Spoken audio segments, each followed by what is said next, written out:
Israel पर गजा से शनिवार सुबह अचानक बड़ा हमला कर दिया गया है।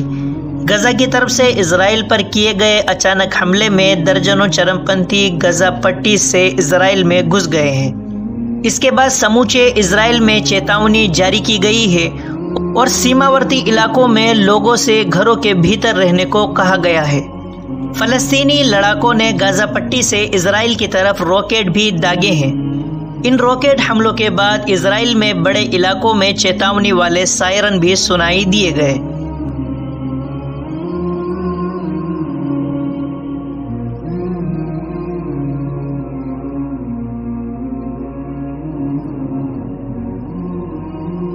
तेल अवीवी और दक्षिणी गजा के आसपास के इलाकों में धमाके होने की खबरें हैं।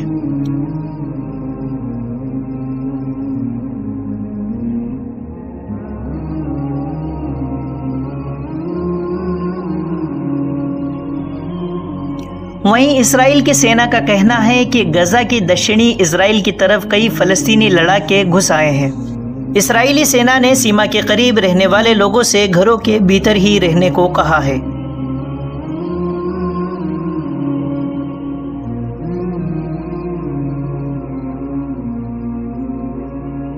फलस्तीनी चरमपंथी समूह हमास ने इन हमलों की जिम्मेदारी ली है। गाजा पट्टी पर शासन चलाने वाले चरमपंथी समूह हमास ने कहा है कि उसने 20 मिनट के भीतर इसराइल की तरफ 5000 रॉकेट दागे हैं। हमास के प्रमुख मोहम्मद दाइफ ने इन हमलों के बाद एक बयान में कहा, हमने ये ऐलान करना तय किया है कि अब बहुत हो चुका। हमास ने इस ऑपरेशन को अल-अक्सा स्टॉर्म नाम दिया है। दाइफ ने कहा, हम दुश्मन को पहले ही चेतावनी दे चुके थे। इजरायली कब्जाधारियों ने हमारे नागरिकों के खिलाफ सैकड़ों नरसंहार किए हैं। कब्जाधारियों की वजह से इस साल सैकड़ों लोग शहीद हुए हैं और घायल हुए हैं। हम ये घोषणा करते हैं कि दुश्मन के ठिकानों, एयरपोर्ट और सैन्य अड्डों पर किए गए हमारे हमलों में 5000 से अधिक रॉकेट दागे गए हैं। हमास के हमले के बाद इजरायली डिफेंस फोर्स की तरफ से जारी पहले बयान में कहा गया है कि गजा पट्टी की तरफ से कई लड़ाके इसराइल में घुस आए हैं। हमास के कमांडर ने लबनान के लड़ाकों से इसराइल के खिलाफ लड़ाई में शामिल होने के लिए भी कहा है।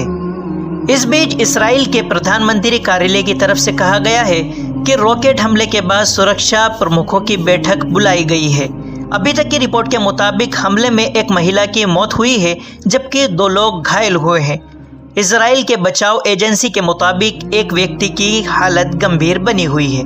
इसी बीच गाजा में शिक्षा मंत्रालय ने आज सभी स्कूलों की छुट्टी घोषणा कर दी है।